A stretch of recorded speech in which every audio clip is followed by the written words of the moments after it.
Once upon a time, there was a little girl who always wore a little Red Riding Hood. As it suited her so well, she eventually came to be known as Little Red Riding Hood. One day, her grandmother fell ill. Little Red Riding Hood's mother baked a cake and called her daughter. "Go check on your grandmother and bring her this cake and this little pot of butter." The little girl took her basket and set off towards the forest. There, of course, she met the wolf. He wanted to eat her right away, but since some woodcutters were working nearby, he decided to pretend to be friendly. "So, Little Red Riding Hood, where are you going in such a hurry?" he asked. "I'm going to see my grandmother, who is sick," replied the little girl. "And where does she live, this grandmother of yours?" asked the wolf again. "On the other side of the mill, you can see over there," explained the little girl. "I see two paths that lead to her place." "Let's play a game," said the wolf. "I'll take this path and you take that one. We'll see who gets to grandmother's house first." Little Red Riding Hood didn't have time to respond before the wolf had already taken off. Along the way, she played with butterflies, gathered hazelnuts, and made a bouquet of flowers. As for the wolf, who had chosen the shortest path, he ran as fast as he could to grandmother's house. Once he arrived, he knocked on the door. "Who is it?" asked grandmother. "It's me, your Little Red Riding Hood," said the wolf, changing his voice. "I've brought you a cake and a little pot of butter.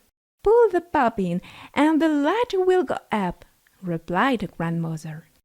The wolf pulled the bobbin and the door opened.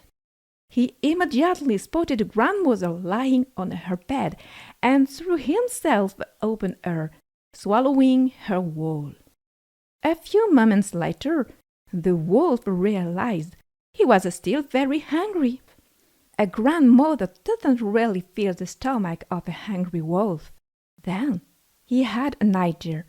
Little Red Riding Hood would be arriving soon, and he would be there to greet her. He put on grandmother's clothes and waited. Soon there was a knock at the door. "Who is it?" asked the wolf in a trembling voice. "It's me, your Little Red Riding Hood. Pull the bobbin and the latch will go up," he replied.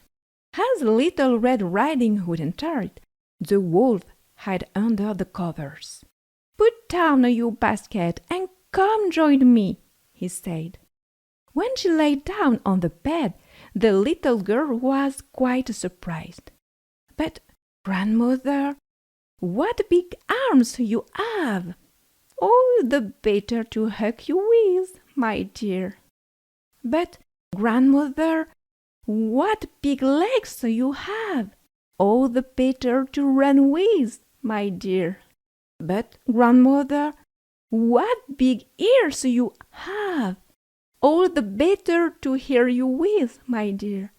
"But, grandmother, what big eyes you have! All the better to see you with, my dear." "But, grandmother, what big teeth you have! All the better to eat you with, my dear." At these words, the wolf sprang upon Little Red Riding Hood, devoured her, and, satisfied, fell asleep. A hunter passing by heard loud snores. "What's going on with grandmother to be snoring like that?" he wondered. Intrigued, he entered the house. When he saw the wolf lying there, the hunter understood everything. Thinking there might still be something to do, he took large scissors and cut open the wolf's belly. Grandmother and the little girl emerged safe and sound.